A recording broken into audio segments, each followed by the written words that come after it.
Hi guys, may dumating naman pala tayo ngayong parcel. Ayan, isa siyang solar lights mula kay Shark Mall.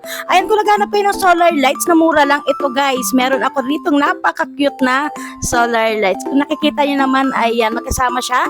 Ayan, isang set siya guys ha. Ito, ang ating solar lights. Ang cute niya talaga oh.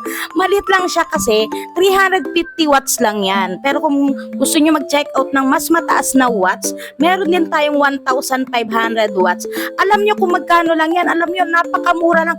196 pesos. Meron ka ng cute na solar lights. Lalo na kung nagtitipid ka sa kuryente. Ito guys, i-check out nyo to. Oo. Ayan. Diba? Ang ganda ng panel niya. Talagang kintab. Ayan siya guys. Kompleto siya guys ha. Ayan, ilalagay ko po yung link sa baba. Kung naghahanap kayo ng solar lights, mag-check out na kayo na ito. Murang-mura lang guys. 196. Oo, mura lang siya guys. Check out na kayo neto. Ayan ha, kay Shark Mall. Ilalagay ko po yung link sa baba. Check out nyo na.